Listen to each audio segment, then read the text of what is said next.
At the Dorothy Chandler Pavilion on April 15th, 1971, not long after my 8th birthday, the Academy Awards for the films of 1970 were held. The 5 films up for Best Picture were Patton, MASH, Five Easy Pieces, Airport, and Love Story. By the night of the Oscars, I had seen all 5, obviously at the theater. And the film I was rooting for, MASH, I saw 3 times. I saw practically every big movie that year. To illustrate how these movies were molding my taste, in 1968, my favorite movie was The Love Bug. In 1969, my favorite movie was Butch Cassidy and the Sundance Kid.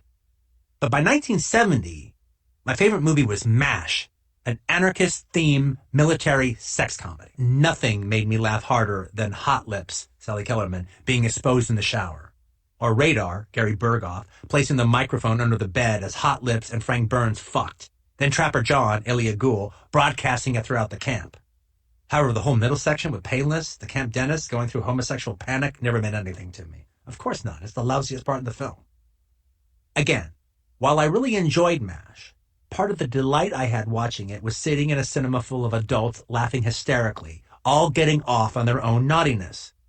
Not to mention the fun I had going back to school and describing those scenes to the other kids in my class, who could never have dreamed of seeing a movie like MASH, or The French Connection, or The Godfather, or The Wild Bunch, or Deliverance. There was usually one other kid allowed to see some of the wild shit I saw. Because I was allowed to see things the other kids weren't, I appeared sophisticated to my classmates. And because I was watching the most challenging movies of the greatest movie-making era in the history of Hollywood, they were right. I was. I asked my mom about it. She said, "Quentin, I worry more about you watching the news. A movie's not going to hurt you." There was, however, one night my parents went to the movies when they didn't take me along. Robert Altman's Brewster, McCloud. The evening was not a success. Not only did they not like the 2 movies, my stepfather and uncle proceeded to bitch about them for days after. Brewster McCloud is one of the worst movies to ever carry a studio logo, and that's fully acknowledging Altman also made Quintet for a studio as well. Quintet is just terrible, boring, and pointless. But Brewster McCloud is the cinematic equivalent of a bird shitting on your head. Nevertheless, it's kind of amusing imagining my parents and my young uncle and my 17-year-old babysitter buying a ticket to Brewster McCloud, expecting to see a real movie. They were just baffled. My uncle especially. I have an interesting relationship with this movie. All right, because I think the first reel of the movie is the worst mixed reel in the history of Hollywood cinema. Okay, it's so badly. There's a level of incompetence to the mix that Hollywood never really goes below. Yeah, there's Hollywood maybe doesn't reach its heights every single solitary time, but it doesn't reach the lows. There is a strong level of mediocrity that it never goes further down. Okay. All right. But it's terrible. He's a fucking pothead who doesn't know any fucking better. He thinks it sounds good. Yeah.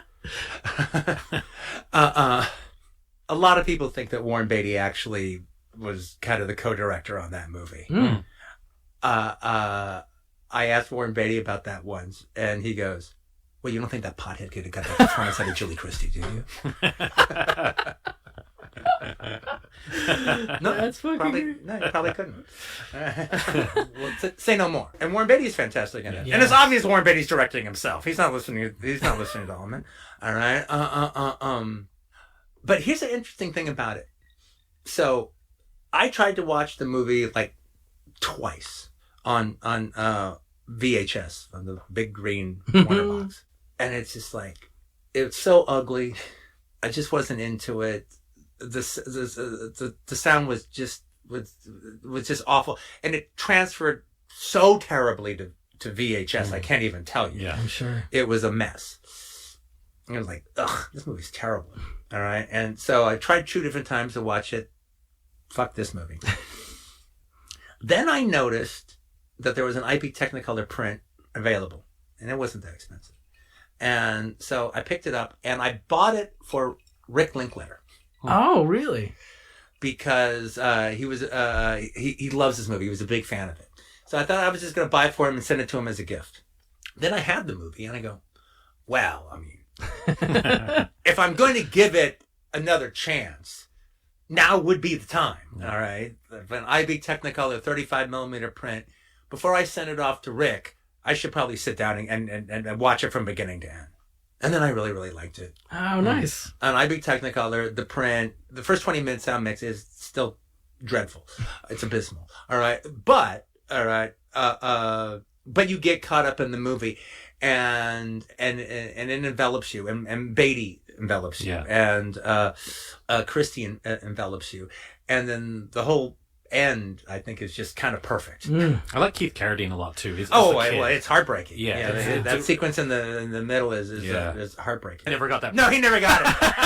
That's the catch. I love it. No, cut to I'm showing it in the theater. He can come watch it. It was like 15 years ago that I got. Rick needs to come Does he know that story? I don't even think he does. Oh, wow. It was just some Joseph looking for a manger. In 95, I went to in Santa Monica, the theater in Santa Monica. They were having a midnight showing on Friday of Nashville, Robert Altman's Nashville. And I go see it by myself, midnight show, which means I don't actually, the movie's like 3 hours and something long, all right? So my feet don't actually hit the pavement until around 3:15 or something. And right when my feet hit the pavement, I actually hear some guy behind me, hi, are you Quentin Tarantino? I turn around, yeah, I'm Rick Linklater, good to meet you. Okay, there was hardly anybody in the theater, okay, but the other person watching this midnight show of Nashville that goes on for 3 hours, and one of the other persons was Rick Linklater. And so we were like-minded fellas. We went out and had a few different meals during the next few weeks or so. The Man's Theater that was right by ours. Me and a couple of the other buddies would go to see maybe Robert Altman's Fool for Love or something. We walk into the theater and then we'd hear people, hey, those are the guys from Video Archives. Those are the guys from Video Archives. Of what it would later be like to become famous, because in Manhattan Beach, where the store was, we were famous. The guys at Video Archives were famous. We were the video guys. That's amazing. I'd walk down the street like, okay, if I'm working and I'm going to go walking up to the Jack in the Box because I want to get a Coke because I like their large Cokes. And part of the reason is just to get the fuck out of the store for 2 seconds and walk 4 blocks down the street. All the time I'm walking down the street and people drive by, hey, Quentin, hey, hey, hey, hey. Everyone knew me. I was the video guy.